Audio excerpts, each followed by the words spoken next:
As the festive season kicks off, talks are swirling about a rice shortage and rising prices in the market. What is this issue? The government's control prices for rice are still in place. Nadu rice is sold at 220 rupees per kilogram, Samba rice at 230 rupees per kilogram, and Kiri Samba at 260 rupees per kilogram. Is rice available at these prices?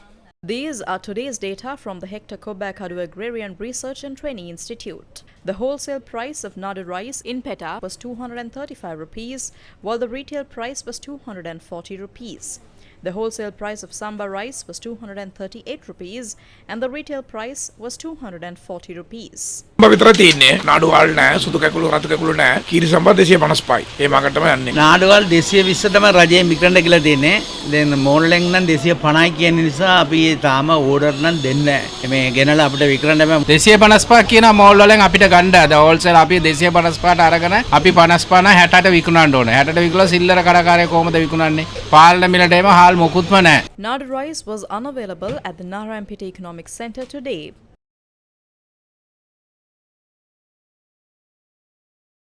Some shops sold white kiwi raw at 275 rupees, Poni Samba at 295 rupees and white Samba raw at 260 rupees. Some shops sold white Samba raw at 240 rupees and red Kiri Samba at 300 rupees. At the Kandy Municipal Central Market, the wholesale price of Nadu rice was 245 rupees, with retail prices between 250 and 255 rupees. According to consumers, Samba prices were over 260 rupees and Kiri Samba was between 280 and 300 rupees. The retail price of white raw stood at 240 rupees in some shops. හාල් නෑ මේ නාඩු නෑ අනිත් වෙනන් තියෙනවා හාල් මිල නම් දැන් දෙන්න වැඩි වෙනවා. අද තියෙන මිල දෙමේ හෙට තියෙන. ඒ හින්දා මේ බිස්නස් එකක් කරගෙන යන්න අමාරුයි.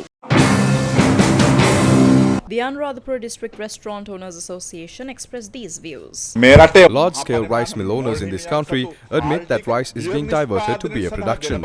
They know it's more profitable to use Nadu rice for brewing beer than to sell it at controlled prices. Even rice producers have admitted this. So when these large rice mill owners openly acknowledge this, why hasn't the government taken any action against it? It's a serious issue.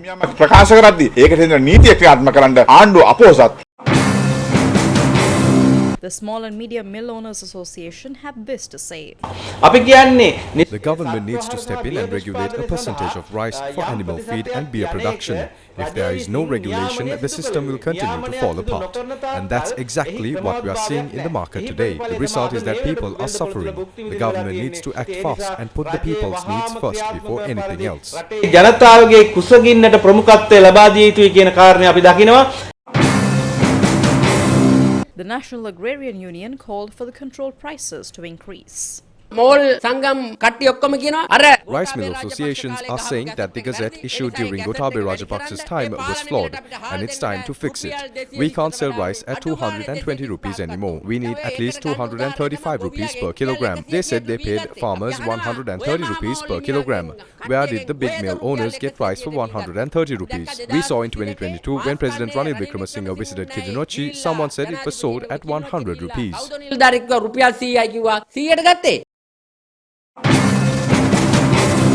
The cabinet has already decided to allow the import of rice without import licenses. Accordingly, rice can be imported until the 21st of December, sans an import license.